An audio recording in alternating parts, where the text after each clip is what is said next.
Donc c'est moi qui suis devenu le problème, plutôt que les courriels du Climate Gate. Je suis devenu le problème. Je ternissais la réputation de personnalité scientifique de premier plan. Je critiquais le GIEC et d'autres importantes institutions, et qui étais-je pour le faire?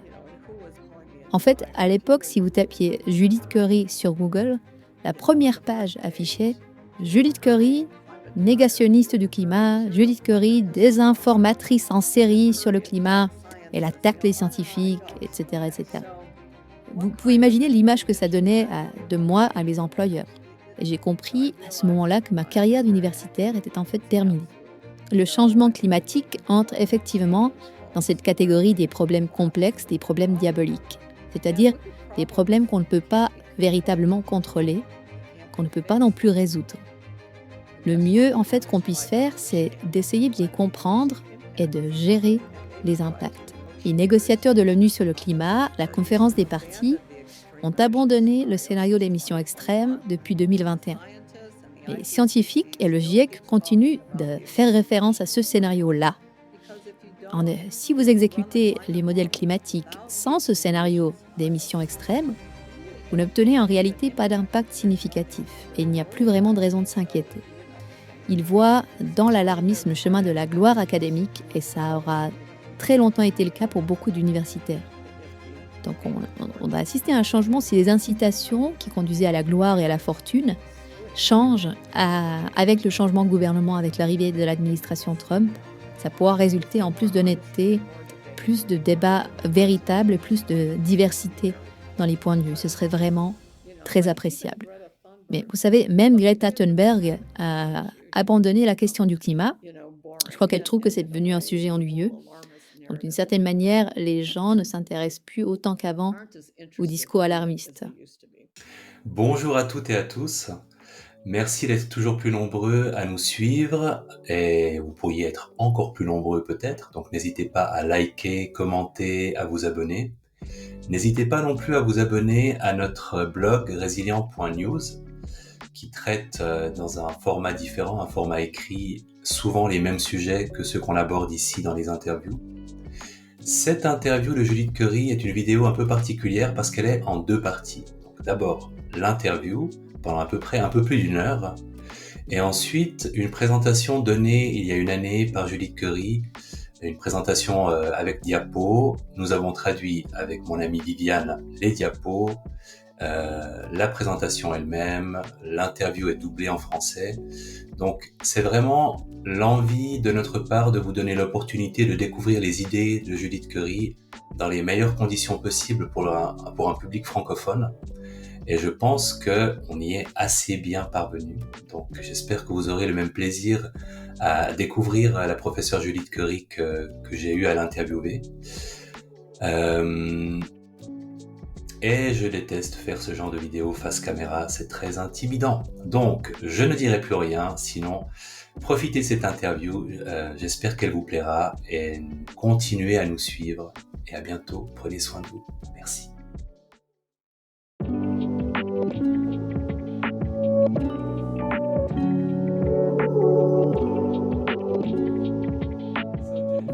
Judith Curry, bienvenue sur Résilient.tv. Vous êtes climatologue et actuellement présidente et copropriétaire de Climate Forecast Applications Network, une société privée spécialisée dans les prévisions météo et climatiques.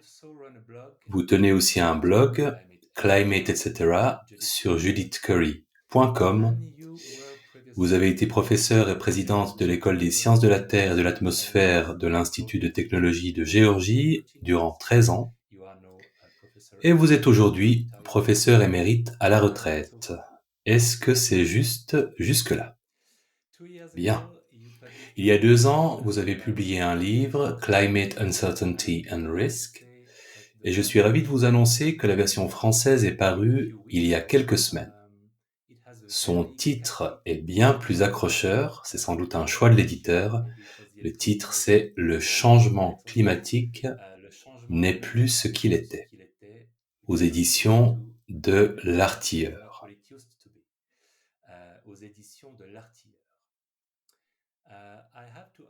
Alors je dois vous poser cette question. Comme à chaque interview sur le changement climatique, est-ce que vous avez, à l'heure actuelle, des conflits d'intérêts? Je ne saurais pas vous répondre dans le contexte du changement climatique. Je suis une citoyenne de cette planète, je me soucie du climat. J'ai fondé une entreprise, comme vous l'avez noté, et dans ce cadre, j'aide mes clients à comprendre et aussi à gérer les risques qui sont liés aux conditions météorologiques et au climat.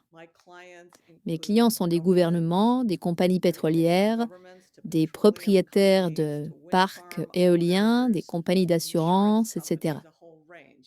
Est-ce que, d'après vous, ça constitue un conflit d'intérêts? Je n'en sais rien. Mais en tous les cas, j'exerce ma liberté de penser et mon indépendance m'a coûté assez cher, c'est-à-dire une retraite prématurée de mon université Georgia Tech et la perte d'un salaire confortable. Donc pour résumer, je dis ce que je pense et je réfléchis soigneusement à ce que je dis. C'est bien. Vous savez, je dois poser cette question, sinon on me reprochera de ne pas l'avoir posée. C'est le jeu, malheureusement, de nos jours. Donc je suis heureux d'avoir pris le temps de vous poser cette question. Je vous remercie de votre réponse. Vous êtes une critique assumée du discours actuel sur le climat, mais cela n'a pas toujours été le cas. Et avant peut-être de nous concentrer sur votre livre, j'aimerais commencer par vous laisser raconter comment vous êtes devenu critique à l'égard de ce discours, de ce narratif, parce que si j'ai bien compris, ça a commencé en septembre 2005, quand vous avez publié un article scientifique sur les ouragans. La date est importante parce que si j'ai bien compris, votre article a été publié littéralement quelques semaines après l'ouragan Katrina. Pourriez-vous nous raconter cette histoire et également ses suites pour vous? Ok. En 2005, comme vous l'avez dit, j'ai co-signé un article publié dans la revue Science. Nous y avons analysé les statistiques mondiales des ouragans. C'était la première fois que quelqu'un rassemblait les données mondiales sur ce sujet. On a fait le constat que depuis 1970, le pourcentage d'ouragans de catégorie 4 et 5 avait nettement augmenté. Notre article a été publié 2 semaines après que l'ouragan Katrina avait dévasté la Nouvelle-Orléans. On ne disait pas grand-chose en fait dans cet article sur le réchauffement climatique. On indiquait que ça correspondait à une augmentation de la température. Notre message principal à la conférence de presse qui a suivi la publication, c'était de dire que des régions comme la Nouvelle-Orléans devaient se préparer à affronter des ouragans de catégorie 4 et 5 et pas seulement de catégorie 3. C'est surtout ça que nous voulions faire passer. Mais notre article et la question des ouragans et du réchauffement climatique sont devenus un point focal de la discussion sur le réchauffement climatique. En effet, avant la publication de notre article, les gens avaient tendance à dire 1, 2, 3, 4 degrés de réchauffement. Bon, peu importe finalement. Ce genre de changement se produit tous les jours, en toute saison, etc. Mais avec notre article, pour la première fois pour certains d'entre eux, ils se sont dit que si 1 degré de réchauffement pouvait déjà provoquer des ouragans plus violents, alors il y avait de quoi s'inquiéter. Et c'est un aspect important des conséquences de l'article. L'attention médiatique dont nous avons fait l'objet sur le moment était vraiment folle. Mes co-auteurs et moi-même, nous avons dû décider comment nous avions traité la question du réchauffement climatique.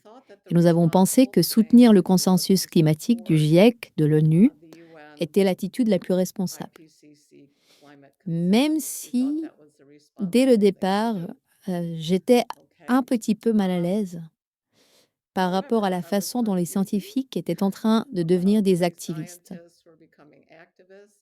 Je n'étais pas non plus à l'aise avec la représentation incomplète de l'incertitude par le GIEC et je m'inquiétais d'un excès de confiance dans leurs conclusions. Mais j'ai suivi cette logique qui me dictait qu'il valait mieux se fier à un consensus de milliers de scientifiques rassemblés sous l'égide de l'ONU plutôt qu'à une seule voix isolée.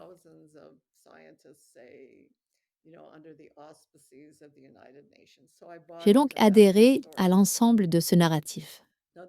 Pour moi, tout a changé en novembre 2009. Vous vous en souvenez peut-être, c'est le scandale des courriels du Climate Gate. Le piratage, ou la publication en tout cas non autorisée de courriels qui venaient de l'unité de recherche sur le climat de l'université d'East Anglia. Ces courriels concernaient un certain nombre d'auteurs du GIEC dans cette université et par le biais des emails dans le monde entier. Ils ont révélé ce que je considérais être un ensemble de manœuvres complètement contraires à l'éthique qui visaient à saboter quiconque n'était pas d'accord avec eux. On y truquait le processus d'examen par les pairs, on y contournait les lignes directrices du GIEC et on tentait aussi expressément de réduire au silence et de marginaliser toute personne qui n'était pas d'accord avec eux. Pour moi, ce comportement était affreux, honteux, contraire à l'éthique, et j'ai décidé de prendre la parole. J'ai écrit plusieurs articles pour essayer, au fond, de dire que nous devions faire mieux. Nous devrions rendre toutes nos données accessibles au public et également nos méthodes et nos modèles. Nous devions être plus honnêtes sur ce que nous ne savons pas, mieux caractériser les incertitudes et ne pas être trop confiants dans la formulation de nos conclusions. Et finalement, nous devions aussi traiter avec respect ceux qui n'étaient pas d'accord avec nous, résoudre nos désaccords de façon constructive et essayer de comprendre ceux qui étaient en désaccord avec nous pour faire avancer la science. Et quand j'ai fait ces déclarations, je pensais franchement que beaucoup d'autres scientifiques me suivraient et feraient des déclarations similaires à la mienne. Et en réalité, le silence a été complètement assourdissant et personne d'autre que moi ne s'est exprimé sur ces questions, sur ces points que je soulevais. Donc c'est moi qui suis devenu le problème, plutôt que les courriels du Climate Gate. Je suis devenu le problème. Je ternissais la réputation de personnalité scientifique de premier plan. Je critiquais le GIEC et d'autres importantes institutions, et qui étais-je pour le faire? Je n'étais pas assez important. Ils ne savaient donc pas trop quoi faire de moi. J'ai continué à m'exprimer, et c'est à cette époque notamment que j'ai créé mon blog, Climate, etc., pour mettre en lumière tous ces sujets gênants dont personne ne voulait parler. L'idée était d'en discuter au contraire au grand jour. En 2013 à peu près, Michael Mann a finalement trouvé quoi faire de moi. Il allait simplement me traiter de négationniste, m'étiqueter comme négationniste du climat, me discréditer, me jeter à la poubelle avec tous les autres cinglés et les compagnies pétrolières. Et c'était l'idée pour tous les chercheurs sur le climat, simplement m'ignorer. C'est extrêmement pratique. Et les journalistes, ainsi que les autres scientifiques, ont effectivement très vite adopté ce point de vue, dénué d'esprit critique. Même les articles de magazines et de journaux réputés disaient Judith Curry, la célèbre sceptique du climat, on a collé cette épithète. Judith Curry, climato-sceptique. Et le monde universitaire, pour moi, est devenu de plus en plus inconfortable. Et j'ai été de plus en plus dégoûtée par ce qui se passait. J'ai fini par choisir de démissionner de mon poste en 2017. Et je me suis consacrée à plein temps au privé. Un milieu que je trouve, à la réflexion, bien plus honnête que le milieu universitaire, si je peux parler franchement. Car si vous agissez stupidement dans le secteur privé, l'entreprise perd de l'argent, vous perdez votre emploi. Je veux dire par là que vous êtes obligé d'être à la hauteur. Vous devez notamment caractériser correctement les choses. Vous devez être honnête quant aux incertitudes. Et vous ne pouvez pas être trop confiant, sinon vous ne survivrez pas dans le privé. J'aborde donc la question climatique d'un point de vue très différent de celui de mes anciens collègues dans le monde académique.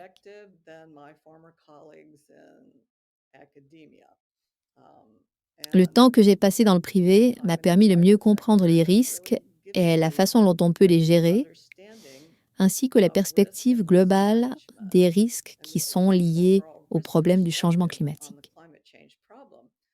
Et c'est ce que j'ai essayé de décrire dans mon livre, Climate Uncertainty and Risk, qui a maintenant apparemment un nouveau titre en français.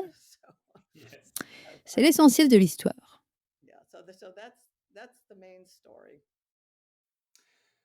Merci pour cette histoire. En fait, elle est importante parce que De ce que j'entends et de ce que j'ai découvert, quand je me suis intéressé à la science du Covid, les mêmes mécanismes de censure, les mêmes tentatives, d'éluder par exemple, les demandes FOIA et les mêmes coups bas sont utilisés par certains scientifiques, pour fabriquer un consensus aussi bien pendant le Covid, et également auparavant dans le contexte de la science du climat.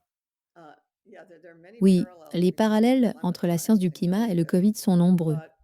Mais je pense, franchement, que les climatologues ont inventé la culture de l'annulation, la cancel culture, autour de l'an 2000. Ce sont eux les vrais pros en la matière. Les activistes du Covid et les alarmistes du Covid ont repris cette façon de faire par la suite et on a vu effectivement, durant la crise du Covid, le même genre de situation que celle qui avait évolué au fil des décennies pour le climat. Même si pour le Covid, c'était concentré sur une échelle de temps de quelques années seulement, donc c'était un phénomène particulièrement fascinant à observer. Dans mon livre, plusieurs sections établissent d'ailleurs des parallèles entre le climat et le Covid. Oui, c'est un exemple fascinant. J'ai lu et j'étais très content de découvrir ces pages parce que j'avais exactement le même sentiment. Il y a la même façon aussi de mal gérer l'incertitude, de mal gérer le risque, qui est commune aux deux thèmes du Covid et du climat. Alors, essayons de parler de votre livre. Je dis essayer parce que c'est un ouvrage qui est très dense, avec beaucoup de références, beaucoup d'informations qui sont présentées dans des chapitres très bien organisés. C'est une excellente synthèse, mais une synthèse qui contient tout de même énormément d'informations. Donc j'ai un petit peu peur, dans le contexte de cette interview, de ne pas pouvoir rendre justice à votre livre, mais je vais essayer de poser des questions qui vous permettront, j'espère, de mettre en lumière différentes parties de votre livre. Et j'aimerais commencer par le mot consensus, parce que nous l'entendons extrêmement souvent quand il est question du changement climatique. Et vous critiquez dans le livre ce à quoi ce mot de consensus fait référence. Il y a ce cliché typique qui dit que 97% des scientifiques sont d'accord. C'est une phrase avec laquelle je pense que vous ne serez pas d'accord. Donc, selon vous, sur quoi tous les scientifiques sont-ils vraiment d'accord à l'heure actuelle et sur quoi sont-ils en désaccord quand il s'agit du climat? Très bien. Pratiquement tous les scientifiques sont d'accord sur un certain nombre de points. La température moyenne de la Terre se réchauffe depuis environ 150 ans. L'homme a émis et émet encore du dioxyde de carbone dans l'atmosphère. Le dioxyde de carbone émet un spectre infrarouge qui lui permet de conserver la chaleur dans l'atmosphère et donc dans le système terrestre. Sur ces points-là, tout le monde s'accorde. Mais les questions les plus importantes sont marquées par un grand nombre de désaccords et d'incertitudes aussi, comme par exemple l'ampleur du réchauffement récent causé par l'homme par rapport à la variabilité naturelle, ou la question de comment le climat du 21e siècle va évoluer en réponse à la myriade d'influences climatiques naturelles qui vont s'ajouter à la progression du réchauffement lié aux émissions. La question, le réchauffement est-il dangereux? Est-il vraiment mauvais? Et une question encore plus complexe, la transition rapide vers l'abandon des combustibles fossiles sera-t-elle globalement bénéfique ou au contraire néfaste pour l'humanité? Voici les questions les plus importantes. Et sur ces questions-là, quantité d'incertitudes et de désaccords subsistent. Oui, l'un des principaux messages de votre livre, c'est qu'on a trop simplifié le discours public sur le climat en oubliant justement la part d'incertitude. Vous expliquez que les scientifiques peinent à faire face à ce que vous appelez le monstre de l'incertitude, et vous insistez aussi sur le fait que le changement climatique est un problème que vous appelez diabolique, et que le traiter comme s'il était un problème apprivoisé, domestiqué, est une grave erreur. Alors qu'est-ce qu'un problème apprivoisé? Qu'est-ce qu'un problème diabolique? Et comment tout cela s'applique-t-il au changement climatique? Ok. Pour un problème apprivoisé, tout le monde s'accorde sur le problème et aussi sur la solution. La solution comporte très peu de conséquences imprévues potentielles. Si on prend par exemple le colorant rouge E123 qui est utilisé dans l'alimentation américaine, alors que sauf erreur, je crois que l'Europe a eu assez de bon sens pour éviter que ce produit chimique n'entre dans son alimentation. Si on prend un produit comme celui-là, tout le monde s'accorde peut-être pour considérer qu'il est dangereux pour la santé et qu'il faut s'en débarrasser. Et si on le fait, les conséquences seront minimes, sauf évidemment pour les fabricants de produits alimentaires qui seront obligés de trouver un substitut, un équivalent naturel ou en tout cas meilleur pour la santé. Voilà un exemple de problème apprivoisé. Un problème diabolique se caractérise avant tout par sa complexité. Et il y a une différence importante entre compliqué et complexe.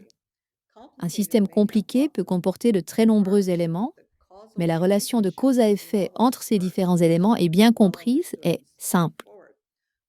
Tandis que si vous modifiez une partie d'un système complexe, elle risque d'influencer les autres parties d'une manière qui sera imprévisible. Donc, on peut décrire notre système climatique comme un système complexe. Nous le comprenons de loin, pas tout le système climatique. Il y a de l'incertitude et il y a aussi de l'ambiguïté. Quand vous abordez la question des solutions, il y a une ambiguïté de valeur. Dans certaines régions, on pense que le réchauffement n'est pas un problème, voire même qu'il sera bénéfique, alors que d'autres régions vont le voir comme une menace existentielle. Le désaccord sur la valeur et sur les dangers potentiels du réchauffement est évident. Donc, pour moi, le changement climatique entre effectivement dans cette catégorie des problèmes complexes, des problèmes diaboliques, c'est-à-dire des problèmes qu'on ne peut pas véritablement contrôler, qu'on ne peut pas non plus résoudre. Le mieux, en fait, qu'on puisse faire, c'est d'essayer de les comprendre et de gérer les impacts. Il faut peut-être éviter d'aggraver ces problèmes si on croit vraiment que les émissions de combustibles fossiles en sont à l'origine.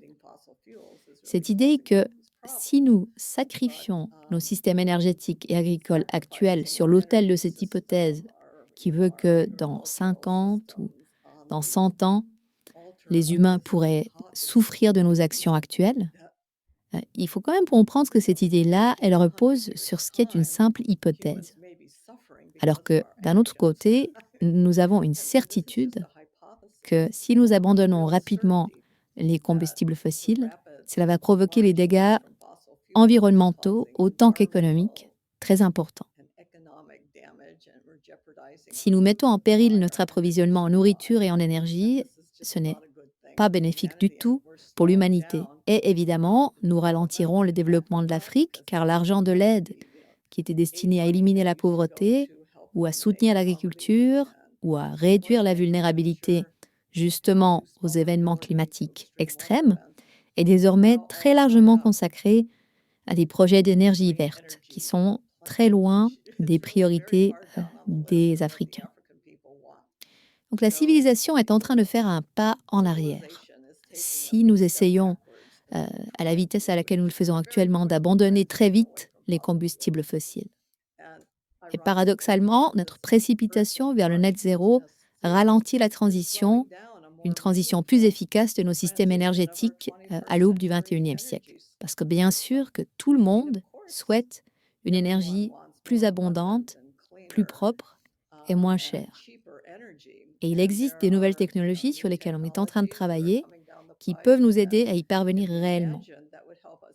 Mais les énergies éoliennes et solaires ne sont malheureusement pas la solution. Il est impossible de faire fonctionner des économies industrielles à l'éolien ou au solaire.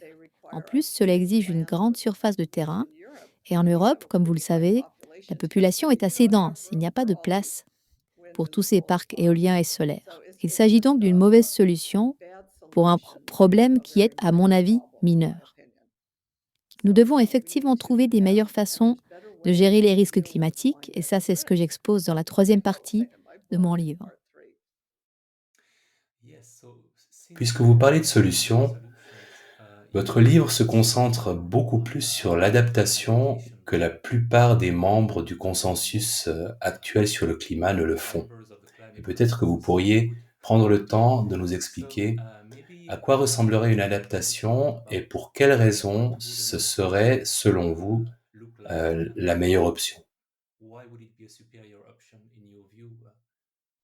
Ok, l'homme a toujours été confronté aux risques de la météo et du climat, depuis des dizaines de milliers d'années, depuis qu'il est sur cette planète. et il a peu à peu trouvé de plus en plus de moyens de se protéger. Mais notre adaptation, notre capacité à nous protéger contre les risques météorologiques et les risques climatiques se sont considérablement accélérés au moment de la révolution industrielle et avec la disponibilité plus grande d'énergie. Nous avons pu construire avec du ciment, de l'acier et autres des structures plus solides qui nous protégeaient mieux, des machines. Tout ceci a contribué à réduire notre vulnérabilité aux phénomènes météo et climatiques extrêmes. En fait, au cours du siècle dernier, le nombre de décès par habitant causés par les phénomènes météorologiques et climatiques extrêmes a été divisé par 100. Concrètement, aujourd'hui, moins de gens perdent la vie à cause des événements extrêmes et c'est grâce à notre capacité d'adaptation. Quels sont les objectifs de l'adaptation? Simplement, nous voulons par exemple protéger nos côtes de l'érosion, préserver les barrières naturelles comme les mangroves et d'autres qui vont contribuer à minimiser l'impact des vagues de tempêtes, qu'il s'agisse des tempêtes hivernales, des ouragans. Nous voulons bien gérer les ressources en eau afin d'en avoir ni trop ni pas assez. Et nous voulons également nous protéger des inondations, prévoir des réservoirs pour avoir de l'eau en période de sécheresse. Il s'agit en grande partie de fixer des normes qui nous permettent de déterminer aussi où construire et comment ne pas le faire trop près des plaines inondables. Ça, c'est des points de bon sens que nous avons en fait toujours appliqués. Les phénomènes météorologiques extrêmes sont une réalité, nous en avons toujours eu, nous en aurons à l'avenir. Par conséquent, tout investissement dans la résilience et la capacité d'adaptation est bénéfique, porteur aujourd'hui et dans le futur. Il existe des moyens intelligents d'y parvenir. Il y a l'adaptation douce et l'adaptation dure. L'adaptation douce concerne davantage des procédures de gestion des urgences et la planification des différents événements possibles. Et l'adaptation dure concerne les infrastructures. On peut parler par exemple des digues, des barrages, des autres ouvrages de ce type, la barrière de la Tamise, etc. L'adaptation dure consiste à concevoir des infrastructures utilisables même si les conditions se détériorent au cours des décennies ou au cours des prochains siècles à venir.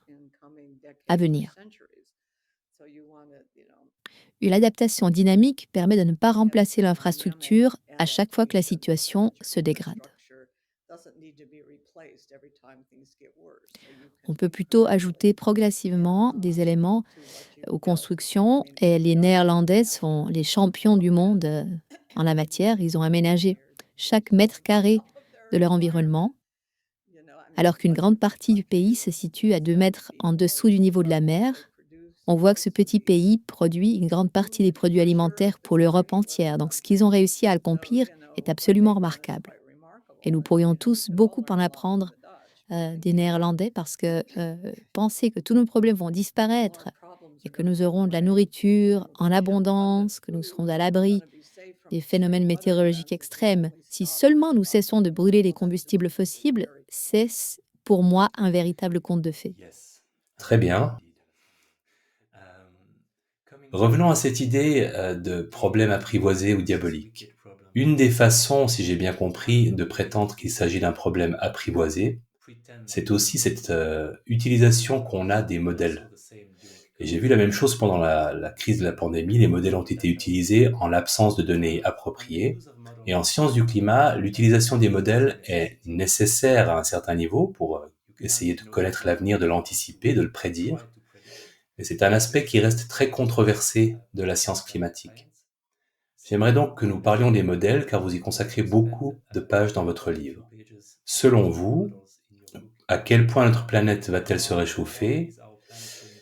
Que nous dit réellement le GIEC sur le climat qui nous attend? Et dans quelle mesure est-ce que vous partagez leur analyse? Peut-on faire confiance à ces fameux modèles? Ok, le GIEC ne fait pas vraiment de prévisions. Il effectue les études de sensibilité de ces modèles climatiques en fonction des différentes quantités de gaz à effet de serre dans l'atmosphère, c'est-à-dire différents scénarios d'émissions. Il émet des hypothèses simples sur les éruptions volcaniques et sur la variabilité du rayonnement solaire. Ces hypothèses n'ont pas nécessairement grand-chose à voir avec la réalité. Il ne parvient pas non plus très bien à l'échelle de plusieurs dizaines d'années ou plusieurs dizaines de millénaires à prédire les oscillations océaniques naturelles qui sont pourtant à l'origine d'une très grande part de la variabilité de la météo et du climat régional. Donc il y a une incertitude d'un facteur 3 dans le paramètre le plus fondamental, à savoir la sensibilité du climat mondial à un doublement du dioxyde de carbone. Compte tenu de ces réserves, que signifient les projections des modèles climatiques? Eh bien, en réalité, pas grand-chose. Nous ne savons pas comment le climat du XXIe siècle va évoluer. Ce qui semble le plus certain aujourd'hui, c'est la quantité d'émissions à laquelle nous pouvons nous attendre durant ce siècle à venir. Et sur ce point, nous savons que les scénarios d'émissions extrêmes ne sont plus d'actualité. Les négociateurs de l'ONU sur le climat, la conférence des parties, ont abandonné le scénario d'émissions extrêmes depuis 2021. Les scientifiques et le GIEC continuent de faire référence à ce scénario-là. Si vous exécutez les modèles climatiques sans ce scénario d'émissions extrêmes, vous n'obtenez en réalité pas d'impact significatif et il n'y a plus vraiment de raison de s'inquiéter. En fait, si on rejette ces scénarios extrêmes, les gens vont se dire, bon, on aura 1 degré de réchauffement de plus encore ce siècle, alors qu'on a déjà connu l'équivalent au siècle dernier et que, au final, on s'en est très bien sorti. Donc, pourquoi nous inquiéter? Consacrons-nous plutôt à des problèmes plus importants et plus urgents. En tout cas, je ne sais pas si c'est ce que les gens penseraient, mais ce serait une réaction naturelle par rapport à ces projections beaucoup plus modestes. Et c'est vrai que le XXIe siècle pourrait réserver de grandes surprises. On peut penser par exemple aux 3 éruptions volcaniques extrêmement explosives qui datent de la première moitié des années 1800. On a parlé à cette époque d'une année sans été avec toutes sortes d'événements extrêmes. Et les températures ont par la suite baissé durablement, donc sur une période de plus de 10 ans. Ça, qu'est-ce que ça pourrait se reproduire à nouveau au XXIe siècle? Évidemment que oui. Ça s'est déjà produit, donc ça peut se reproduire. Certains évoquent aussi un minimum solaire au XXIe siècle. Est-ce que ça pourrait se produire? Bien sûr. Nous avons déjà observé un grand maximum solaire dans la dernière moitié du XXe siècle, qui a certainement contribué à accélérer le réchauffement. Le réchauffement observé n'était évidemment pas dû entièrement aux gaz à effet de serre. Donc il existe de nombreuses inconnues et nous devons reconnaître que le climat futur est essentiellement imprévisible. Nous pouvons élaborer des scénarios, nous pourrons essayer de tester nos infrastructures et nos systèmes en fonction de ces différents scénarios, bien sûr. Ça peut nous aider à identifier nos vulnérabilités. Et en fin de compte, nous ne savons simplement pas comment le climat du XXIe siècle va évoluer. Et si vous demandez son avis à un modélisateur du climat, qu'en pensez-vous? Les scientifiques qui sont les plus alarmistes finissent quand même par me dire qu'ils sont obligés d'être d'accord avec moi. Ils ne savent pas du tout comment le climat du XXIe siècle évoluera. Mais l'élément humain pourrait être comme ceci, et dans ce cas, ce serait vraiment grave. Oui, mais enfin, seulement si on émet des hypothèses complètement irréalistes sur les émissions. Et seulement aussi si on ignore la variabilité naturelle du climat.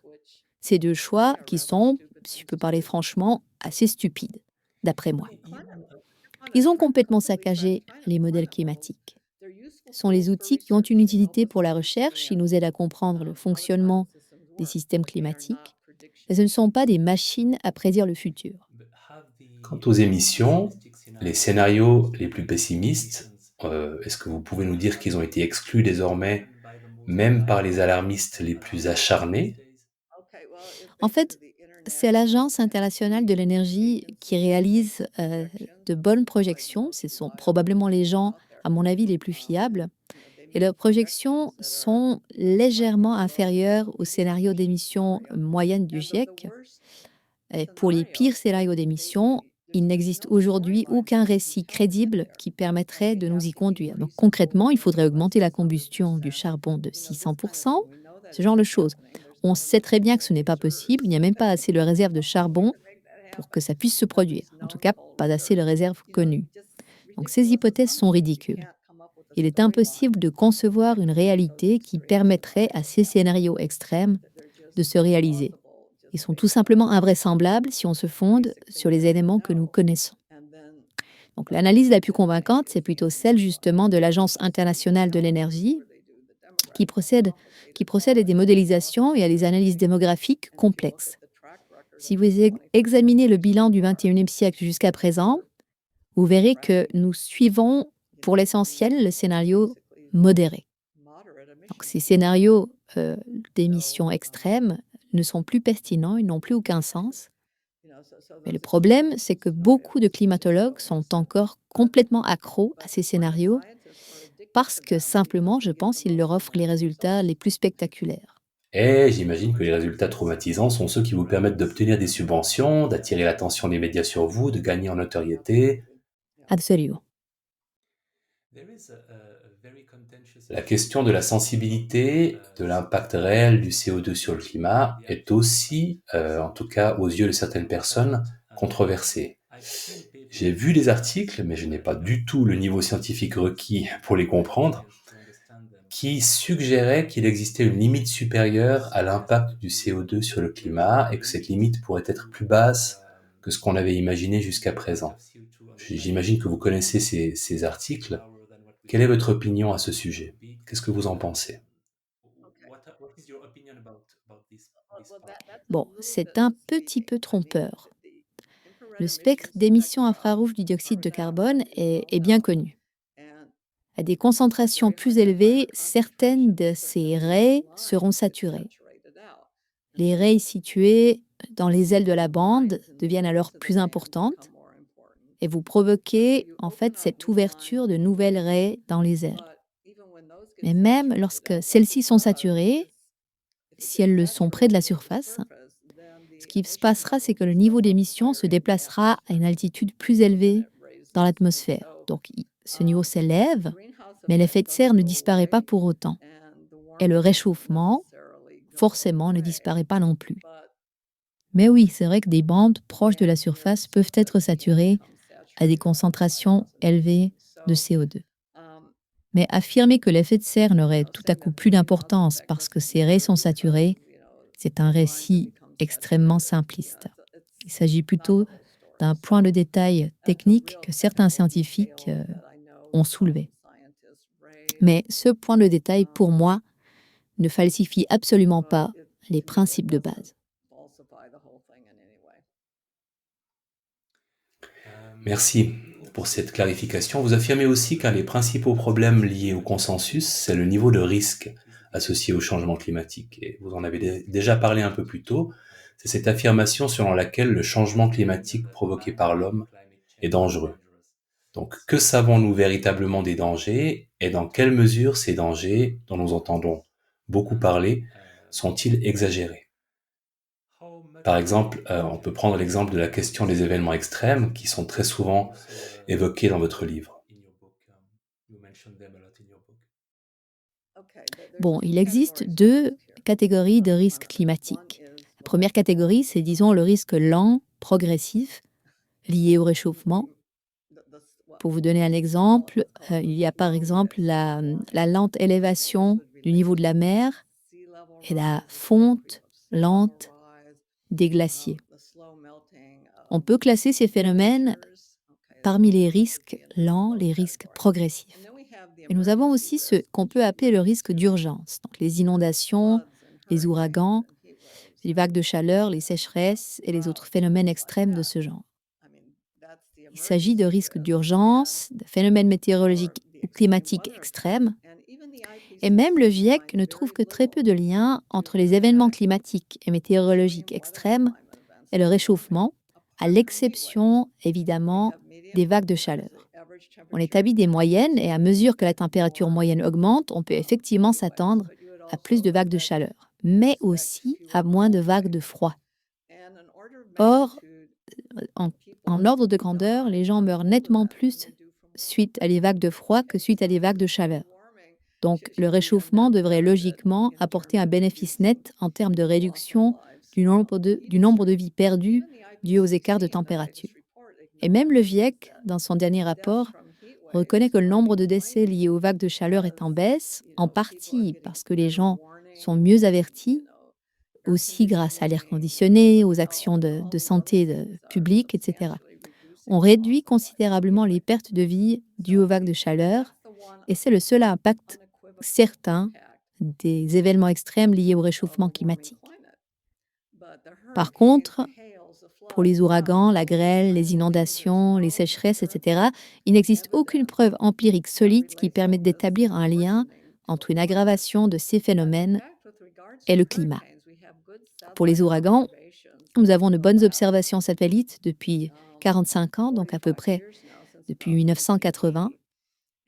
Et le nombre total d'ouragans a un peu diminué.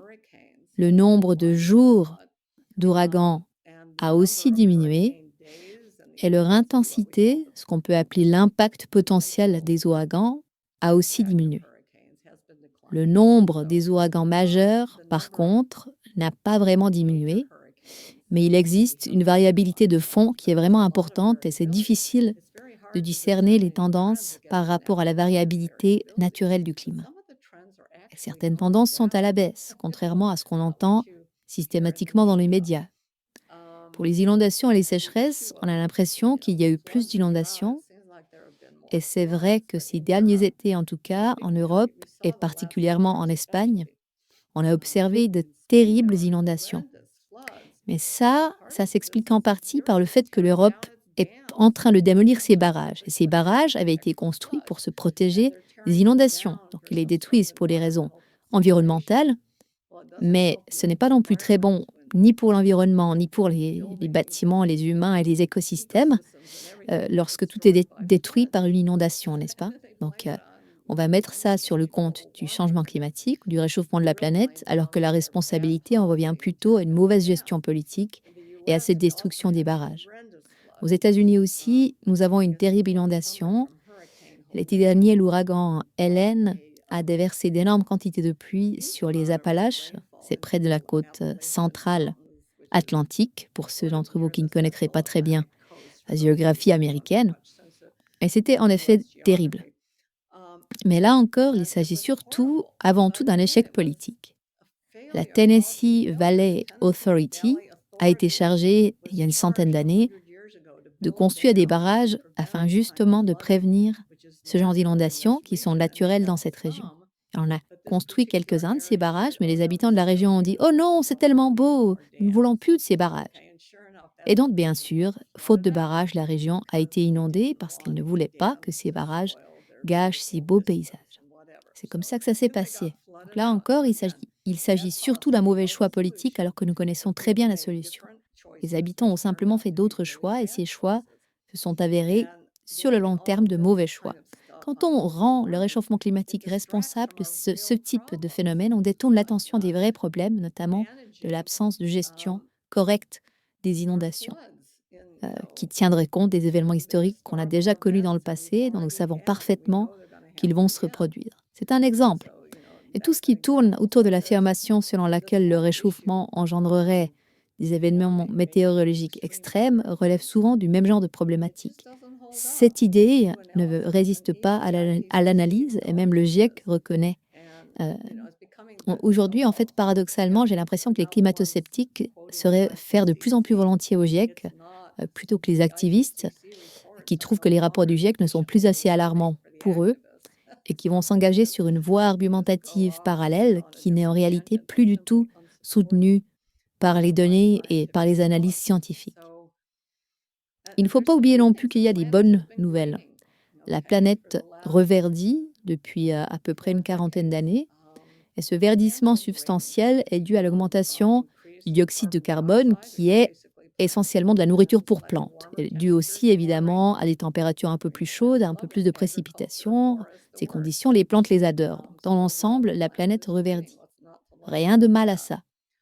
La question de savoir si le réchauffement est dangereux, c'est donc vraiment le maillon faible de l'argumentation des activistes. Les populations du nord du Canada du nord de la Chine ou de la Russie auront indiscutablement des conditions meilleures pour l'agriculture et un climat plus favorable à la vie. Les effets d'un réchauffement sont en fait répartis de manière très inégale à la surface de la planète. Et la plupart des impacts sont modulés par les circulations océaniques sur des dizaines d'années à très large échelle.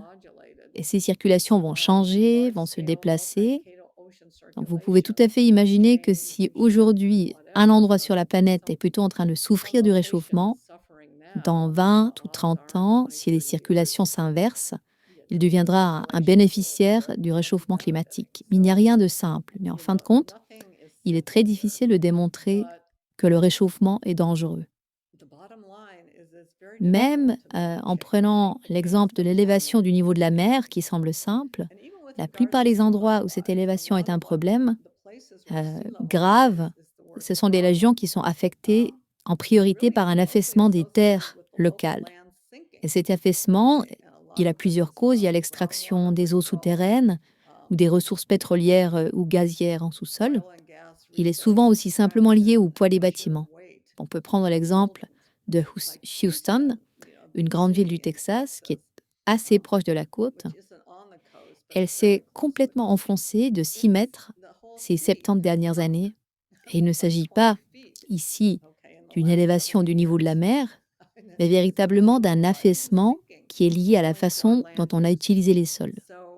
La question du réchauffement lent explique donc probablement moins de la moitié de l'élévation du niveau de la mer, là où cette élévation est un problème. Une très grande partie de l'élévation dépend de l'utilisation locale des sols.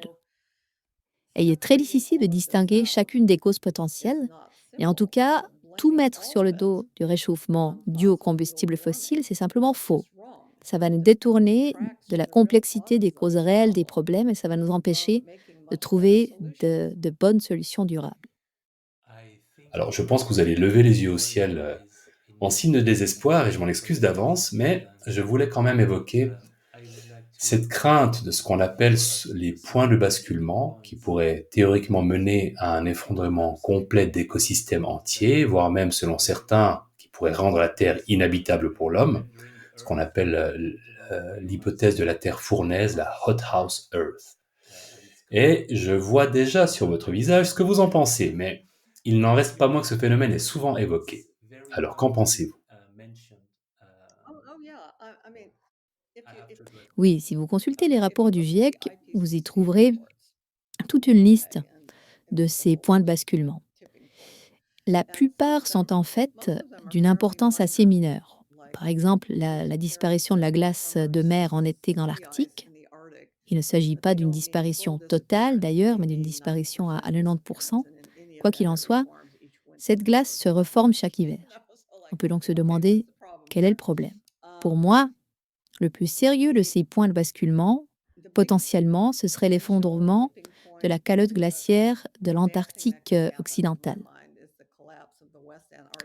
Encore une fois, il s'agit là d'une calotte glaciaire de mer, et si elle disparaît, le continent se retrouvera bien en dessous du niveau de la mer. Cette calotte glaciaire est très instable, elle se déplace rapidement, et toute cette zone est en fait très dynamique. Cette calotte glaciaire a connu des hauts et des bas au cours de la dernière période interglaciaire, donc dans les 120 000 ans. Et on estime que la calotte glaciaire de l'Antarctique occidentale était plus petite à l'époque qu'elle ne l'est aujourd'hui. Il n'y a donc jamais eu d'effondrement complet. En tout cas, à ce qu'on sait, elle ne s'est jamais effondrée depuis des centaines de milliers d'années. Nous avons connu des climats bien plus chauds au cours de l'histoire géologique, et la vie y a prospéré, et y a très bien prospéré dans ces climats plus chauds au fil de l'histoire. La période actuelle est en fait relativement froide à cette échelle, du point de vue historique. Donc non, il est faux de dire que la vie sur Terre est menacée. Les écosystèmes s'effondrent parfois, eh bien oui, ça leur arrive. On peut se rappeler qu'à une époque, le désert du Sahara était vert, c'est devenu un désert, avant même que nous ayons commencé à émettre des combustibles fossiles. à utiliser les combustibles fossiles, pardon. Certaines parties du Sahara commencent d'ailleurs à reverdir. Tous ces phénomènes s'inscrivent dans un cycle naturel. L'homme a-t-il un impact sur les écosystèmes? Évidemment qu'il y en a un. Par les incendies, la conversion des terres à l'agriculture, l'abattage des forêts, l'urbanisation, bien sûr que nous avons un impact sur la surface et que ça va avoir un impact sur les écosystèmes. Mais nos impacts sur l'utilisation des terres ont des conséquences bien plus importantes sur les écosystèmes que ce réchauffement lent, progressif, à certains égards à peine détectable par rapport aux variations naturelles déjà substantielles de la température.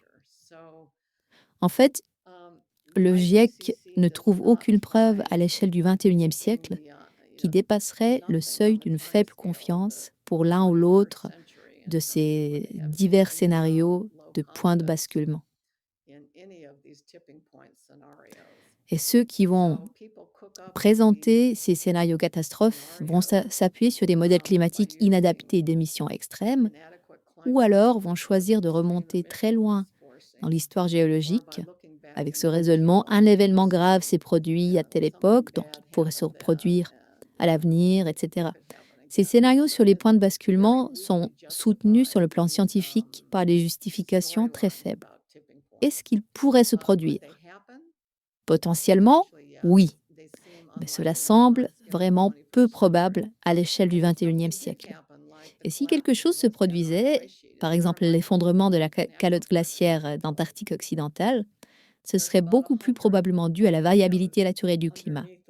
Il y a environ 100 volcans sous la calotte glaciaire de l'Antarctique occidentale et quelques-uns de ces volcans sont actifs, donc une fonte de cette région par en dessous, si cette activité volcanique augmentait, entraînerait bien plus probablement l'effondrement de la calotte glaciaire d'Antarctique occidentale que la lente progression du réchauffement climatique qui est alimentée par les combustibles fossiles.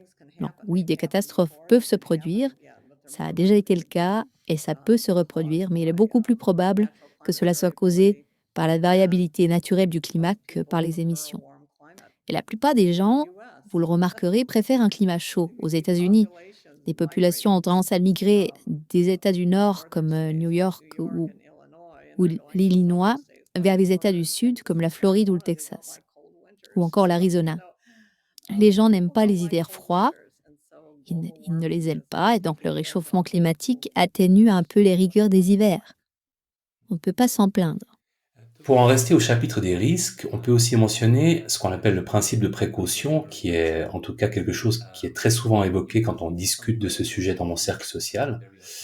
Le principe, c'est le suivant: quelles que soient les incertitudes concernant l'ampleur et la vitesse du réchauffement, ainsi que l'importance du rôle réel joué par les émissions de CO2, nous ne pouvons tout simplement pas prendre le risque de ne pas en faire assez pour le cas où. Alors, vous avez déjà abordé certains aspects de cette question puisqu'elle relève en gros d'un calcul de risque-bénéfice, mais quelle serait votre réponse à cet argument-là? Le principe de précaution fonctionne bien pour les problèmes apprivoisés. C'est simple, tout le monde est d'accord sur la solution et cette solution ne pose pas de réel problème si elle est mise en place. Et quand vous êtes confronté à un problème complexe, diabolique, l'application du principe de précaution peut vous causer beaucoup de problèmes. Et le soi-disant remède risque parfois de s'avérer pire que le mal. C'est exactement ce que nous constatons avec le problème du changement climatique. Ce que je veux dire par là, c'est que la transition rapide vers l'abandon des combustibles fossiles en Europe a littéralement détruit les économies de plusieurs pays. Les coûts de l'électricité ont beaucoup augmenté et de leur côté, les parcs éoliens et solaires nuisent aux écosystèmes sans pour autant produire suffisamment d'électricité.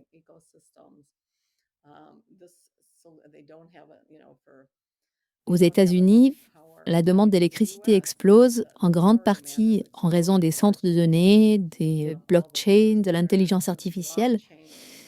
Et tous ces pays et les entreprises associées se mettent, c'est une tendance récente, à construire des centrales nucléaires parce qu'en fait, il devient évident que c'est le seul moyen de produire suffisamment d'énergie.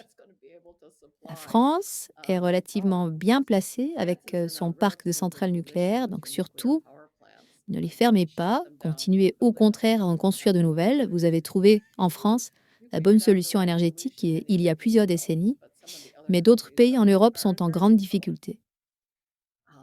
C'est vraiment l'exemple typique d'un remède qui est pire que le mal. Imaginez, même si nous réussissions à atteindre l'objectif du net zéro à l'échelle mondiale d'ici à 2050, on ne remarquerait en fait même pas le changement météorologique ou climatique avant 2100. Il ne faut pas oublier qu'il y a une grande inertie dans le système. Le niveau de la mer continuerait à augmenter, les nappes glaciaires ont des échelles de temps très longues dans les océans, on ne remarquerait pas non plus de changement dans les événements météorologiques extrêmes. Donc, même si nous réussissions cet objectif absurde, en fait, on ne remarquerait rien, peut-être éventuellement au 22e ou 23e siècle, on verrait que l'élévation du niveau de la mer se stabiliserait, mais peut-être pas, parce que d'autres phénomènes pourraient éclipser complètement nos efforts pour réduire les émissions de dioxyde de carbone dans l'atmosphère. Il faut simplement admettre que nous ne pouvons pas contrôler le climat. Est-ce que nous devons pour autant utiliser l'atmosphère comme un égout pour les polluants? Bien sûr que non, mais je suis beaucoup plus préoccupée justement par la pollution réelle, comme celle de la suie, de l'ozone, du méthane, etc. La qualité de l'air et celle de l'eau m'inquiètent aussi beaucoup plus que la question du CO2. Même si la question du climat n'avait jamais été soulevée, de toute manière, il y a d'excellentes raisons de vouloir abandonner les combustibles fossiles. Ils coûtent cher à extraire, ils coûtent cher à transporter. Il y a évidemment tous les problèmes géopolitiques qu'on connaît très bien, il y a les problèmes de pollution. Au cours du 21e siècle, de façon naturelle, organique, on aurait de toute façon cherché de meilleures solutions. Le nucléaire en fait évidemment partie. À mon avis, en fait, nous ralentissons la transition énergétique qui se serait naturellement produite au cours du 21e siècle avec l'implantation de tous ces parcs éoliens et solaires qui ne vont pas résoudre le problème de l'énergie. Nous avons besoin de plus d'énergie, pas de moins, et la transition actuelle absorbe toutes les ressources consacrées à la recherche et au développement, ainsi qu'à l'énergie nucléaire. Donc, à mon avis, nous sommes en train de freiner le progrès.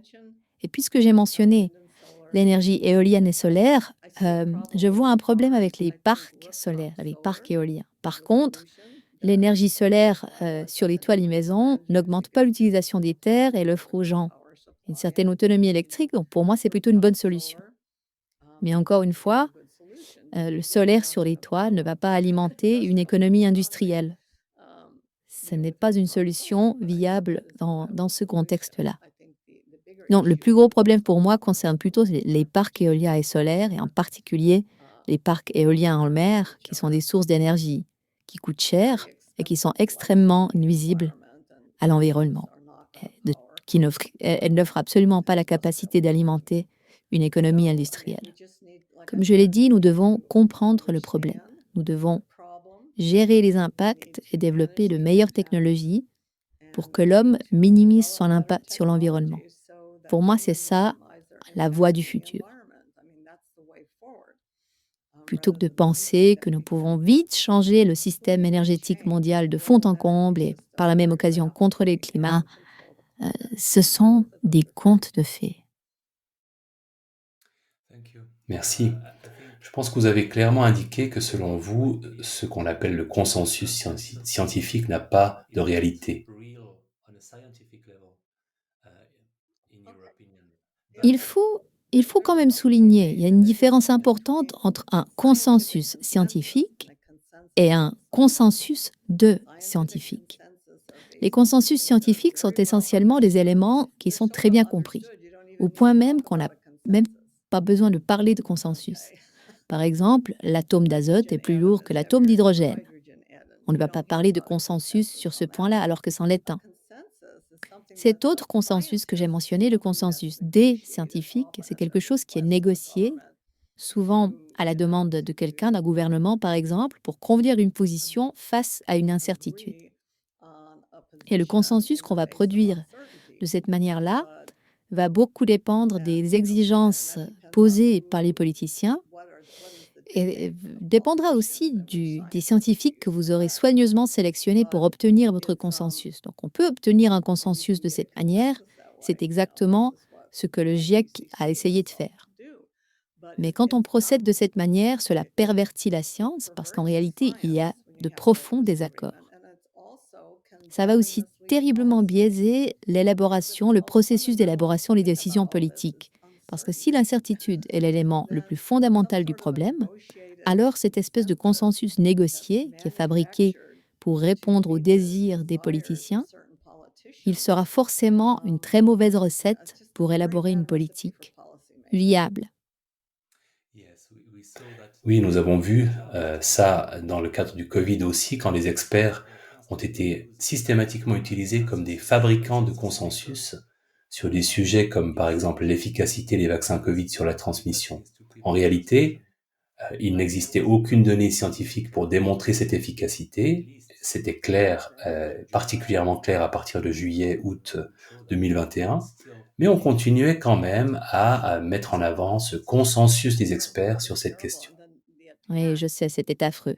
Et les attaques contre les médecins et les épidémiologistes de renom qui disaient stop, stop, stop, attendez une minute, réfléchissons avant d'agir. Vous vous rappelez sans doute de la déclaration de Great Barrington et des autres actions du même type. Ces scientifiques ont été littéralement assassinés par l'establishment. Aux États-Unis, nous avons une évolution intéressante actuellement, puisque l'un des principaux auteurs de la déclaration de Great Barrington, Jay Bhattacharya, est le candidat qui a été proposé par le président Trump pour diriger l'Institut national de la santé. Donc la situation est en train de changer aux États-Unis. Oui, j'en suis extrêmement heureux et j'espère que Jay sera confirmé dans son poste. Je pense qu'il le sera. Il me semble que personne ne s'oppose à cette nomination. Très bien. C'est peut-être le bon moment pour parler un peu de la censure et de la cancel culture ou de la culture de l'annulation. Vous avez parlé de votre propre cas en début d'interview. Vous nous avez expliqué que vous aviez choisi de quitter le monde universitaire. Est-ce que vous pourriez nous donner une idée d'à quel point la situation est difficile pour les personnes qui, comme vous, défient ce soi-disant consensus scientifique? Parce que ça a été vraiment terrible pendant le Covid, mais les critiques du consensus climatique avaient déjà été soumis au même type de persécution dans le passé. C'est vraiment devenu intolérable pour moi en 2013, quand des gens ont commencé à me traiter de négationniste du climat. En fait, à l'époque, si vous tapiez Judith Curry sur Google, la première page affichait Judith Curry, négationniste du climat, Judith Curry, désinformatrice en série sur le climat, elle attaque les scientifiques, etc., etc. Vous pouvez imaginer l'image que ça donnait de moi à mes employeurs. En fait, c'est un article d'opinion de Michael Mann sur ceux qu'il appelait les négationnistes du climat qui m'a finalement poussé à démissionner. Dans cet article, il parlait de moi en disant « Julie Curry, désinformatrice en série sur le climat ».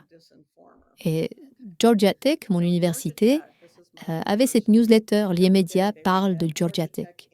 Et on y parlait de tous les articles où Georgia Tech était mentionné, où des professeurs, des chercheurs de Georgia Tech étaient cités. Et tout en haut de cette newsletter, on voyait mon nom, Judith Curry, désinformatrice climatique en série, avec cet article du Huffington Post. Donc, ça ne s'adressait pas seulement à ma faculté. Moi, j'étais présidente à l'époque, mais ma faculté, mes étudiants, mon doyen, tous les autres administrateurs et tous les anciens étudiants, tous les donateurs aussi de Georgia Tech recevaient cette newsletter. Tous l'avaient sous les yeux. Et je me suis dit que tout ça, c'était vraiment mauvais pour la réputation de mon université. J'ai commencé à me dire, il est clair. C'est à ce moment-là, en fait, que j'ai commencé à préparer ma stratégie de sortie de Georgia Tech. Je me suis dit que j'allais d'abord essayer de trouver un emploi dans une autre université. De toute manière, j'avais envie de déménager à l'ouest des États-Unis. Et les chasseurs de tête m'ont sollicité pour les postes importants, comme par exemple vice-rectrice, présidente, doyenne, etc. Je suis même allée jusqu'à passer un certain nombre d'entretiens. Et les chasseurs de tête pensaient tous que j'étais une candidate formidable. Mais en fin de compte, j'ai passé tous ces entretiens et personne ne m'a engagée. Ils m'ont avoué qu'ils ne pouvaient pas m'engager parce que si on cherchait Julie Curry sur Google et qu'on voyait désinformatrice du climat, le dossier devenait complètement imprésentable à l'administration supérieure. Et j'ai compris à ce moment-là que ma carrière d'universitaire était en fait terminée. Bien sûr, j'aurais pu rester dans le milieu universitaire, j'aurais pu percevoir encore un gros salaire pendant quelques années, et j'aurais été complètement marginalisée. Je serais restée dans un tout petit bureau, sans aucune heure d'enseignement, sans heure de participation à un comité, une marginalisation complète. Il aurait fallu avoir la patience d'attendre quelques années pour qu'il soit débarrassé de moi. Et je me suis dit non, je ne suis pas comme ça. Donc j'ai démissionné et j'ai choisi de travailler à plein temps dans le privé. Il y a très peu d'universités capables d'accueillir et d'accord d'accueillir quelqu'un qui s'exprime librement sur ce sujet. J'en connais peut-être une ou deux aux États-Unis parmi celles qui ont une certaine réputation, mais pas tellement plus. La situation est vraiment très grave. Il faut imaginer que certaines universités ou certains départements ont même fait signer une espèce de serment aux gens. Un serment où il faut dire je crois au réchauffement climatique, il est urgent de faire ceci, il est urgent de faire cela. Certaines universités ont fait signer ce genre de déclaration dans toutes leurs facultés. Le vent tourne un peu dans certaines unis, par exemple à Chicago, où on défend plus qu'avant la liberté d'expression et l'importance d'une diversité de points de vue au sein des facultés. Mais il faudra, à mon avis, attendre longtemps avant que la situation ne tourne vraiment à l'échelle des États-Unis. Peut-être, on peut imaginer que avec l'arrivée de l'administration Trump, la situation va s'améliorer un peu plus vite. C'est difficile à dire, mais en tout cas, à l'heure actuelle, c'est terrible. Je reçois des courriels d'étudiants qui souhaitent obtenir des diplômes d'études supérieures, qui apprécient mon travail, euh, mon discours, mon point de vue sur le changement climatique. Et ils me demandent, ils aimeraient que je leur dise où est-ce qu'ils pourraient faire les études supérieures pour obtenir une bonne éducation sans être ostracisés pour leurs opinions. Certains d'entre eux ont déjà une présence sur les médias sociaux avec beaucoup d'abonnés sur Twitter, donc ils sont connus.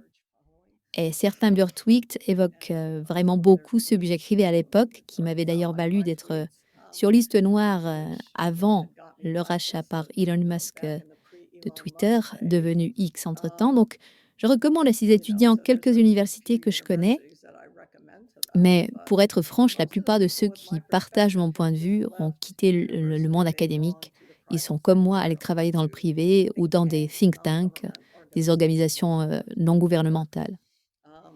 Ces gens qui ont quitté le monde académique et ceux qui ont une perspective plus large, ceux qui sont ouverts au désaccord, au débat et à d'autres idées du même type, ils sont obligés de partir en fait.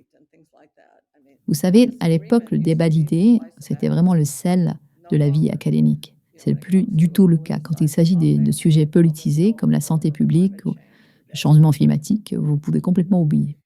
C'est vraiment décourageant parce qu'on a l'impression qu'on est en train de tourner le dos à la période des Lumières. C'est tout à fait ça. Et je pense que c'est un changement majeur, au même titre que les Lumières auront été un changement majeur. Cela dit, c'est important de voir que la tendance s'inverse peu à peu. Oui, oui, je suis d'accord avec ça. J'espère que la France pourra faire preuve de leadership, parce qu'après tout, la France, c'est le siège d'une grande partie de ce qui s'est passé pendant le siècle des Lumières. Alors en fait, je ne vis pas en France, mais en Suisse. Mais je me sentais quand même concerné par votre commentaire sur les sources d'énergie tout à l'heure, parce qu'en Suisse, nous utilisons avant tout l'énergie nucléaire et hydroélectrique, donc nous avons aussi une certaine sécurité, une certaine autonomie énergétique. J'ai quelques dernières questions à vous poser. Et la première concerne les personnes que nous pourrions suivre en ligne ou dont nous pourrions lire les livres après, bien sûr, avoir lu le vôtre. Quelles seraient de bonnes références parmi les voix dissidentes que vous connaissez?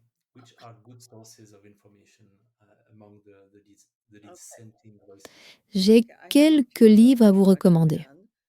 L'un d'entre eux, c'est Unsettled de Stephen Koonin, que j'ai trouvé excellent. La part d'incertitude. Björn Lomborg a aussi écrit plusieurs bons livres. Le plus pertinent, c'est False Alarm. Il y a aussi Michael Schellenberger qui a publié un excellent livre intitulé Apocalypse Never. Et il y en a d'autres, mais je n'ai plus les titres ou les auteurs en tête. Donc je ne vais pas m'essayer à les retrouver ici. Mais en tout cas, ces livres sont excellents. Il semble qu'ils se vendent bien. Donc, il y a un public pour des livres avec une perspective critique, avec une perspective différente. Sur les réseaux sociaux, en particulier sur X, on a un certain nombre de personnes. Il y a des bons Substack aussi. Sur Twitter, je suis Curryja. Et si vous regardez certains des comptes que je retweet, vous verrez, vous trouverez d'autres sources d'informations. Ils sont beaucoup trop nombreux pour que je puisse les mentionner un par un ici, mais on trouve pas mal de bonnes choses sur Substack et sur X. Ah, malheureusement, j'ai déjà lu les livres que vous citez, mais j'espère que ça profitera à d'autres personnes. Bon, quelles seraient vos dernières réflexions avant qu'on termine cet entretien? Quels sont vos espoirs, par exemple? Quels sont vos souhaits pour l'avenir de la science et pour l'avenir de la politique climatique? Je pense que la réalité finira par corriger la situation actuelle. À mon avis, on a atteint le pic de la folie climatique vers 2021. Et on revient maintenant lentement à la réalité. Les gens ont tendance à abandonner ces politiques du net zéro. Alors évidemment, on devra essayer d'améliorer nos infrastructures énergétiques, par exemple en nous orientant vers le nucléaire. Ça c'est très bien en soi, mais c'est surtout que cette ruée vers les parcs éoliens et solaires, à mon avis, ça aura été un désastre. S'agissant de la communauté universitaire, il me semble que l'arrivée du président Trump pourrait provoquer ou accélérer un certain changement aux États-Unis. Les personnes qu'il va choisir de nommer à la tête des agences pourraient avoir des priorités différentes en matière de financement académique et formuler des cahiers des charges pour les chercheurs différents que ceux qui existent actuellement, ce qui pourrait résulter dans un bon résultat. Les gens auraient peut-être moins l'impression qu'il faut absolument être un alarmiste forcené pour obtenir un subside gouvernemental. J'ai aussi récemment constaté une évolution positive dans les rédacteurs en chef des revues. Auparavant, ils choisissaient de ne même pas soumettre certains articles pourtant très crédibles à la revue si ces articles ne soutenaient pas le narratif désiré. Euh, Aujourd'hui, il y a une plus grande volonté d'examiner les articles critiques. Et je crois aussi que certains des pires rédacteurs en chef ne sont plus dans le paysage académique. Donc on assiste petit à petit, graduellement, à un changement. Et ce sera très intéressant d'observer comment ça évoluera dans les années à venir aux États-Unis, puisqu'une grande partie des motivations des scientifiques alarmistes ne sont pas forcément liées à leur politique personnelle, mais plutôt à leur carriérisme. Ils voient dans l'alarmisme le chemin de la gloire académique, et ça aura très longtemps été le cas pour beaucoup d'universitaires. Donc on va assister à un changement si les incitations qui conduisaient à la gloire et à la fortune changent avec le changement de gouvernement, avec l'arrivée de l'administration Trump. Ça pourra résulter en plus d'honnêteté, plus de débats véritables, plus de diversité dans les points de vue. Ce serait vraiment très appréciable. Mais vous savez, même Greta Thunberg a abandonné la question du climat. Je crois qu'elle trouve que c'est devenu un sujet ennuyeux. Donc, d'une certaine manière, les gens ne s'intéressent plus autant qu'avant aux discours alarmistes. Et on croise les doigts pour que ce changement d'orientation observé après 2021 se poursuive et peut-être même s'accélère. Qu'on en revienne tout simplement au bon sens sur cette question, au bon sens et à la bonne science et à une politique rationnelle. Oui, merci beaucoup, je vous remercie. J'espère que nous atteindrons en effet ce point de basculement là. Merci en tout cas beaucoup, Judith Curry. Ça aura été pour moi un grand plaisir de vous écouter. Je suis très heureux que nous ayons pu réaliser cet entretien. Est-ce qu'il y a quelque chose que je ne vous ai pas demandé et qui devrait, d'après vous, être mentionné? Oh non, je pense que c'était très complet. J'ai beaucoup aimé parler avec vous et j'attends avec impatience les réactions des lecteurs français à mon livre. Ah, vu le titre, je suis sûr que ce sera un grand succès. Merci.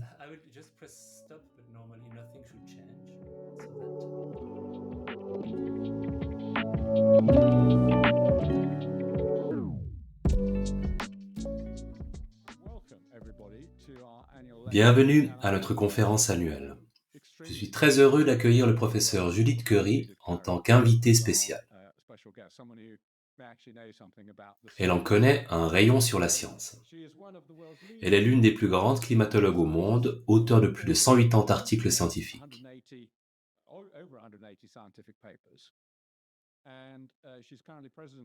Elle préside actuellement le réseau d'application des prévisions climatiques et elle héberge l'un des blogs les plus populaires en sciences climatiques. Elle est ici ce soir pour nous parler des sujets abordés dans son nouveau livre intitulé « Le changement climatique n'est plus ce qu'il était ». Mais merci beaucoup Judith, c'est à vous.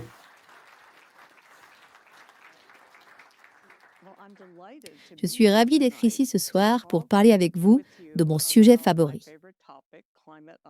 l'incertitude et les risques climatiques. Pour contextualiser ces enjeux, examinons tout d'abord les certitudes climatiques. Le climat de la Terre se réchauffe. Un climat qui se réchauffe est dangereux. Nous provoquons ce réchauffement en émettant du CO2 qui provient de la combustion de combustibles fossiles. Il faut prévenir les changements climatiques dangereux en éliminant les émissions de CO2.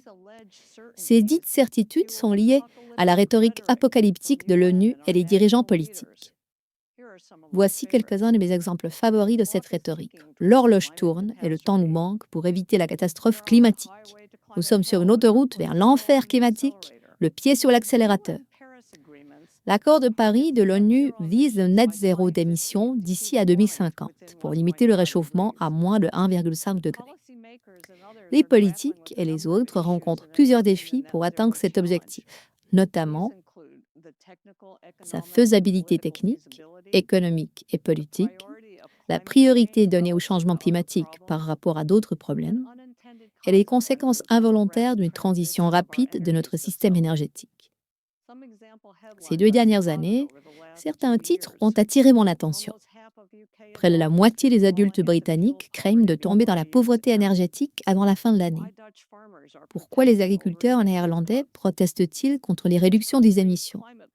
Les politiques climatiques des pays riches sont du colonialisme vert. Les nations africaines pourraient plaider pour une forte augmentation de la production du combustible fossile. Nous nous trouvons coincés entre le marteau et l'enclume sur cette question, entre une menace existentielle et des solutions proposées impopulaires et irréalisables.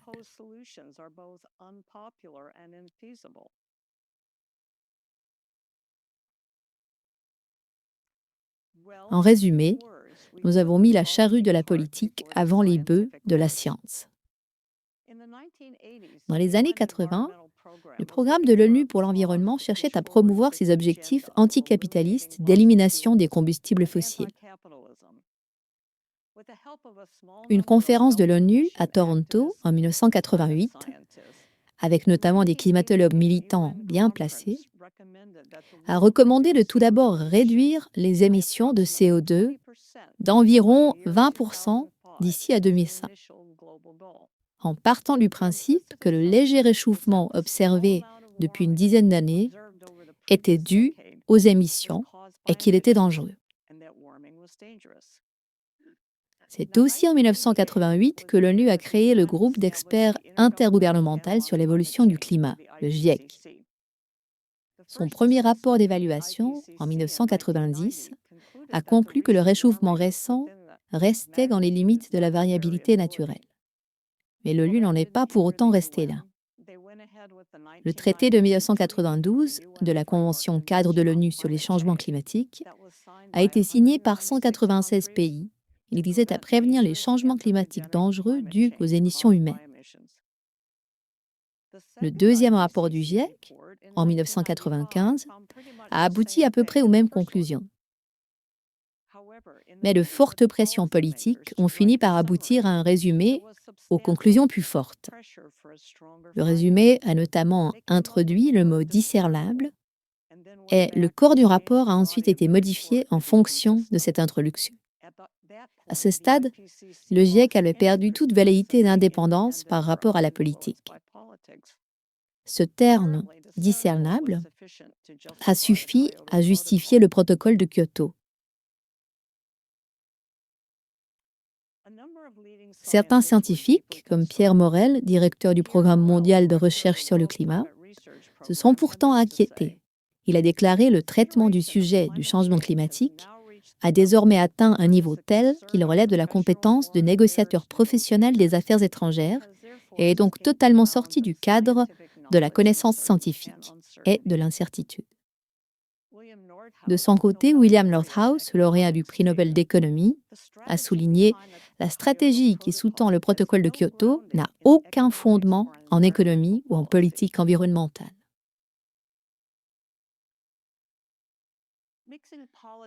Cette combinaison entre la politique et la science est inévitable sur les enjeux de société majeurs, comme c'est le cas du changement climatique. Cependant, les pires façons de procéder ont été utilisées pour traiter cette question. Les politiciens maltraitent la science en exigeant des arguments scientifiques en faveur de ce qu'ils souhaitent et en ne finançant que les projets qui sont en accord avec ce qu'ils privilégient. Ils se retranchent derrière la science pour éviter les questions politiques brûlantes. Et les scientifiques, de leur côté, utilisent la science pertinente pour la politique à mauvais escient, en faisant de leur expertise un enjeu de pouvoir et en confondant le jugement des experts avec les preuves scientifiques, en associant des faits contestés à des valeurs et en intimidant les scientifiques dont les recherches interfèrent avec leur programme politique. Cette BD résume bien la situation. Qu'est-ce que les données nous disent de faire? Nous n'avons que de mauvaises données à ce sujet. Est-ce que les mauvaises données nous suggèrent que nous devrions faire ce que nous voulions faire de toute façon? Eh bien oui. Eh bien c'est ce qu'on appelle de bonnes données. Au-delà de ça, le problème du changement climatique et sa solution sont simplifiés à l'extrême. L'ONU présente ce problème comme étant un problème simple, domestiqué, à la résolution scientifique évidente. Le principe de précaution est invoqué et il est question de clamer le consensus face aux autorités. Et le changement climatique est un problème diabolique, c'est-à-dire très complexe, avec des incertitudes, des objectifs sociétaux contradictoires. Et de façon simpliste, on le réduit à un excès de CO2 dans l'atmosphère qui se résoudrait très simplement en éliminant les émissions de combustibles fossiles. Le problème et sa solution sont inclus dans un cadre unique et la science impose la solution. Ce cadre domine les négociations de l'ONU sur le changement climatique. Il existe pourtant une autre façon de voir ce problème et ses solutions. Ici, à droite, en tant que problème complexe et diabolique. Nous avons donc deux encadrés. L'un sur les causes du changement climatique, l'autre sur les solutions pour réduire la vulnérabilité. À droite, les causes naturelles incluent le soleil, les volcans et les circulations océaniques lentes.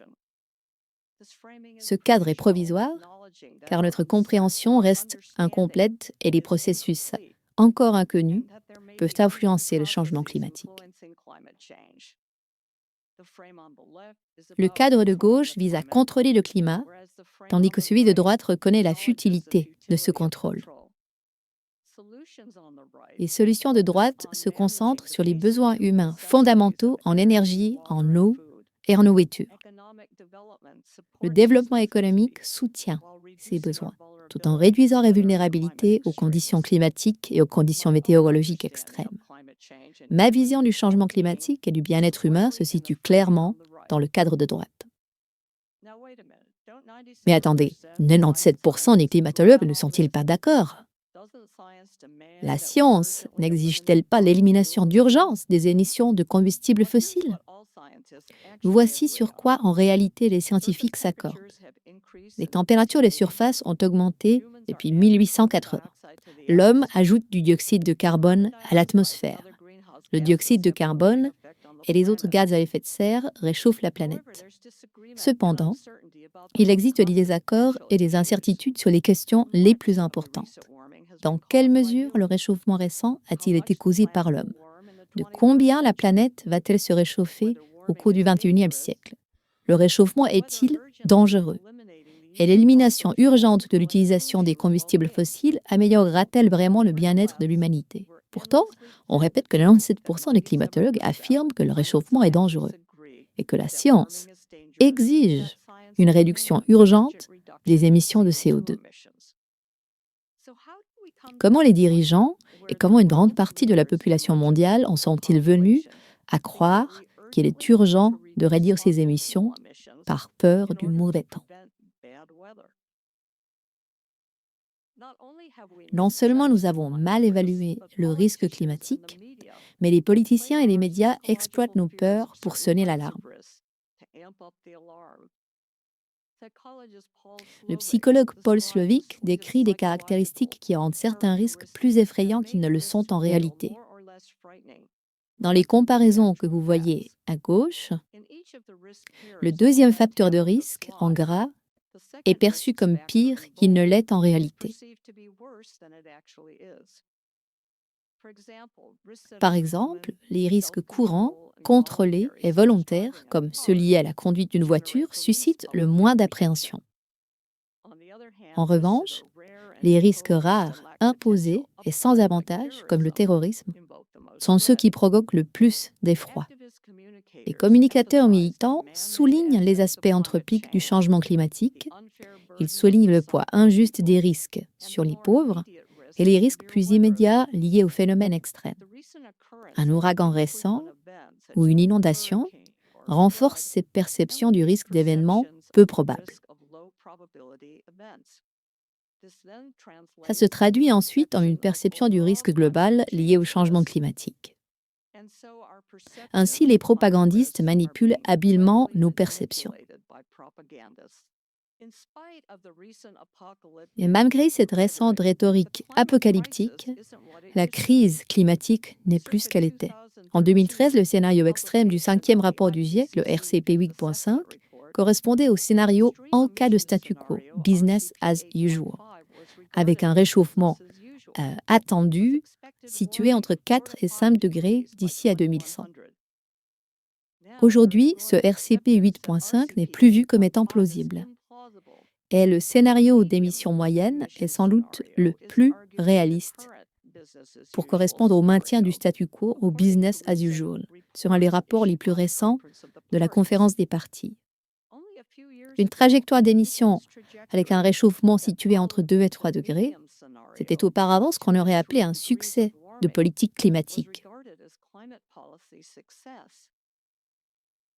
Mais aujourd'hui, que la possibilité de limiter le réchauffement à 2 degrés semble à portée de main, les objectifs ont maintenant été réduits à un réchauffement à 1,5 degré seulement. Et la dernière conférence des parties prévoit un réchauffement de 2,4 degrés d'ici à 2100, dont la moitié a déjà été réalisée. Au lieu de célébrer cette bonne nouvelle, l'ONU intensifie au contraire sa rhétorique apocalyptique. La raison invoquée pour augmenter l'alarme, l'inquiétude, c'est que les impacts du réchauffement seraient plus graves que prévu, en particulier pour les événements météorologiques extrêmes.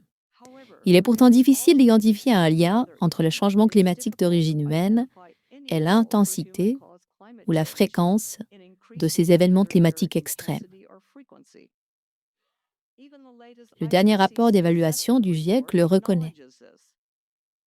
L'attribution des phénomènes météorologiques et climatiques extrêmes au réchauffement de la planète motive aujourd'hui la transition rapide vers l'abandon des combustibles fossiles.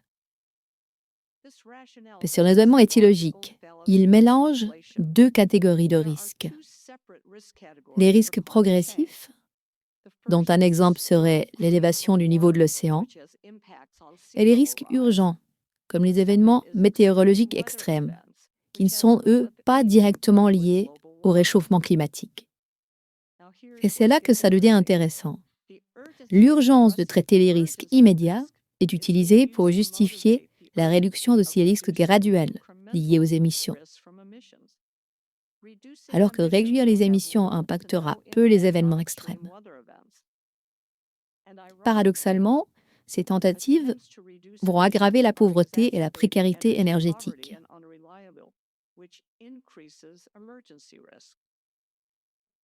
On pourrait penser que si le réchauffement est moins important que prévu, mais les impacts plus importants que prévus, la priorité devrait passer de l'atténuation à l'adaptation. Mais ce n'est pas le cas. Derrière tout cela se cache en réalité un dilemme moral dans les débats de politique climatique. Vaut-il mieux prévenir les dommages futurs ou aider les êtres humains qui vivent aujourd'hui, actuellement? Les politiques de l'ONU visent ainsi peut-être à prévenir des dommages futurs, mais elles entravent les objectifs de développement durable axés sur les populations actuelles. En 2015, les nations ont convenu de 17 objectifs de développement durable interdépendants. Ces objectifs sont dans l'ordre les suivants. Pas de pauvreté, pas de faim, une énergie abordable et propre, un développement de l'industrie, de l'innovation, des infrastructures. Pourquoi l'objectif 13, lié à zéro émission nette, devrait-il l'emporter sur les autres priorités? Les fonds affectés au développement sont redirigés de la réduction de la pauvreté vers la réduction des émissions de carbone. Cela va aggraver les effets des aléas météorologiques et du changement climatique sur les plus pauvres. Les restrictions sur la production de pétrole et de gaz entravent l'objectif numéro 1 de réduction de la pauvreté en Afrique et limitent le développement de ses ressources en gaz et en pétrole. L'objectif numéro 2 d'éradication de la faim est aussi compromis par ces efforts climatiques, y compris les restrictions sur le bétail et les engrais. L'industrie a besoin d'acier et de ciment, qui sont toujours produits à partir de combustibles fossiles. Négliger les objectifs de durabilité pour réduire rapidement les émissions de CO2 ralentira les avancées sur les autres priorités de développement durable. Une déclaration dans un rapport récent de l'ONU m'a particulièrement marquée. Il est choquant de constater que le monde est revenu à des niveaux de faim jamais connus depuis 2005 et que les prix des denrées alimentaires restent plus élevés dans plus de pays qu'entre 2015 et 2019.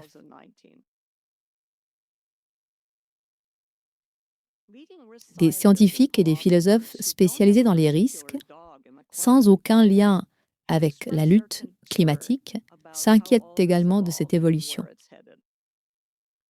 Terje Haven, un scientifique norvégien spécialisé dans les risques, déclare « Les réflexions et les approches actuelles ont montré un manque de rigueur scientifique qui a pour conséquence de mal décrire les risques et les incertitudes liées au changement climatique.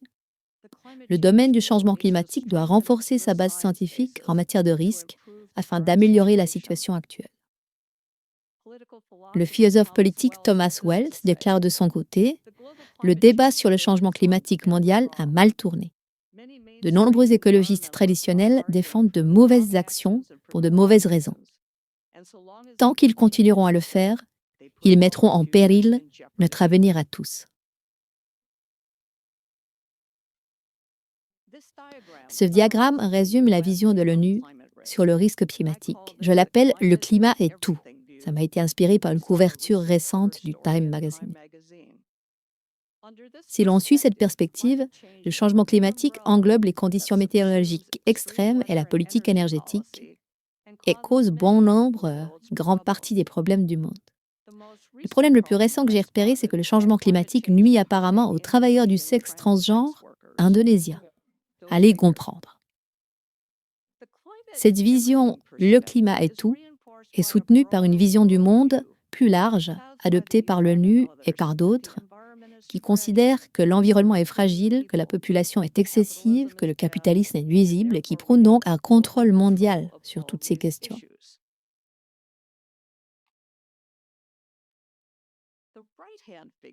La figure de droite présente un point de vue différent, centré sur l'homme et aligné avec les objectifs de développement durable de l'ONU. Cette approche favorise l'épanouissement humain pour relever les défis du XXIe siècle. On y considère le changement climatique, les événements extrêmes et la politique énergétique comme des questions distinctes, quoique liées. La politique énergétique y est jugée primordiale, car il faut une énergie abondante pour gérer les défis futurs liés au changement climatique et aux conditions météorologiques extrêmes, et également pour stimuler le développement humain. L'énergie est la force motrice qui repousse les frontières du savoir et des réalisations humaines. En dissociant le risque progressif du réchauffement et les risques d'urgence liés aux événements extrêmes, les problèmes et leurs solutions deviennent beaucoup plus faciles à traiter. Mon livre, Climate Uncertainty and Risk, plaide en faveur d'une réinitialisation de la politique climatique et énergétique et pour une cohérence centrée sur l'humain. Nous devons d'abord affronter les vérités dérangeantes sur le risque climatique.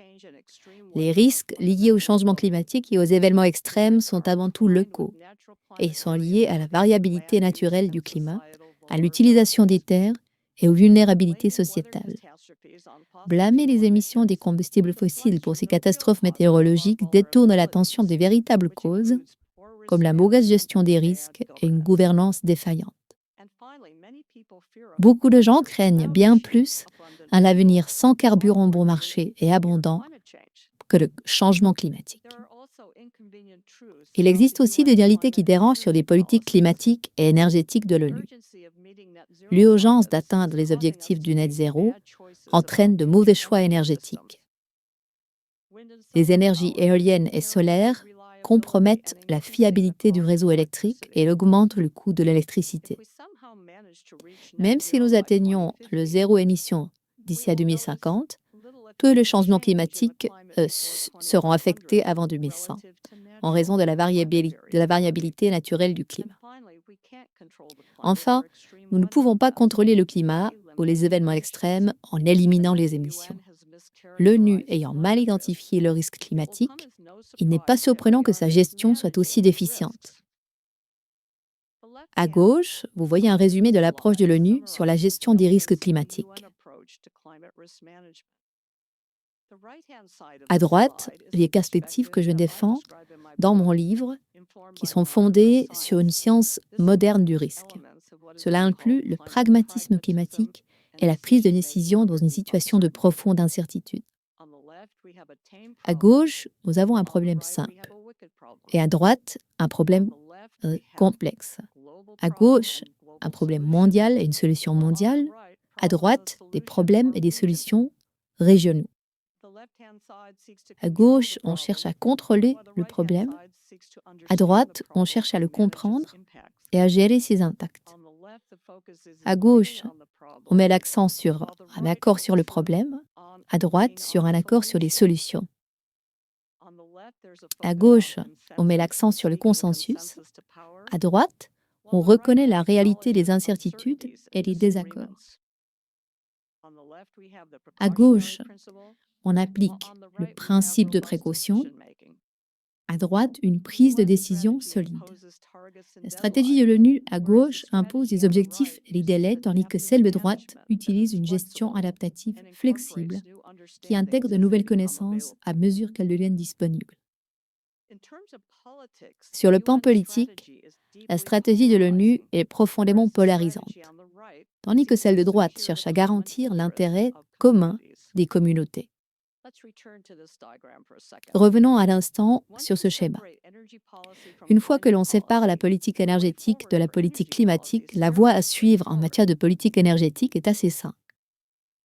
Une approche plus pragmatique de la lutte contre le changement climatique laisse tomber les calendriers et les objectifs d'émission au profit d'une accélération de l'innovation énergétique. L'objectif avec lequel tout le monde peut être d'accord est de disposer d'une énergie abondante, sûre, fiable, bon marché et propre. La transition énergétique peut être facilitée en acceptant que le monde continuera à avoir besoin d'eux et à désirer plus d'énergie, en supprimant les restrictions liées aux objectifs à court terme en matière d'émissions de CO2, en développant une gamme d'options pour les technologies énergétiques, en utilisant les 2 ou 3 prochaines décennies comme une période d'apprentissage pilotée par le biais d'une approche essai-erreur intelligente, en évaluant les technologies de manière globale en termes d'abondance, de fiabilité, de coût du cycle de vie et d'impacts environnementaux, ainsi qu'en termes d'utilisation des terres et des ressources. En cessant de se focaliser sur les émissions de CO2, il y a fort à parier que cette stratégie conduise à une énergie plus propre d'ici à la fin du XXIe siècle, plutôt qu'en tentant de remplacer d'urgence les combustibles fossiles par les énergies aériennes et solaires. La gravité du problème climatique est liée à la dualité de la science et de la politique, qui font face à un problème extrêmement complexe. Il existe deux façons courantes, mais inappropriées, de mélanger science et politique. La première est la scientifisation des politiques, qui transforme les conflits politiques insolubles en questions scientifiques. Le problème de cette approche, c'est que la science n'est pas faite pour dire comment le monde devrait être. Ça relève justement du domaine de la politique. La deuxième approche est la politisation de la science, c'est-à-dire influencer ou manipuler la recherche scientifique pour soutenir un programme politique. Et nous voyons ces deux façons inappropriées de mélanger science et politique dans la gestion du changement climatique. Il existe pourtant une troisième voie, nouvellement connue sous le nom de science diabolique, science complexe. Cette voie est adaptée à la double nature scientifique et politique des problèmes de société complexes. Elle utilise des approches de la science, de la complexité et de la pensée systémique dans un contexte d'engagement avec les décideurs et les autres parties prenantes. Cette science complexe nécessite une approche transdisciplinaire qui considère l'incertitude comme primordiale. L'utilisation efficace d'une science complexe exige que les décideurs politiques reconnaissent que le contrôle est limité et que l'avenir est inconnu. Une politique efficace laisse de la place aux dissensions et aux désaccords sur les options politiques et inclut un large éventail de parties prenantes. Mon livre fournit un cadre pour repenser le problème du changement climatique, les risques auxquels nous allons être confrontés et la manière dont nous pouvons y répondre. Ce livre englobe ma propre philosophie pour naviguer dans l'épineux problème du changement climatique. Ainsi, ce livre propose une approche d'un seul tenant face au terrain complexe du changement climatique. La reconnaissance des incertitudes, dans le contexte d'une meilleure gestion des risques, d'un meilleur cadre pour la prise de décision et d'une énergie abondante, ouvre un boulevard à la prospérité au XXIe siècle. Je vous remercie.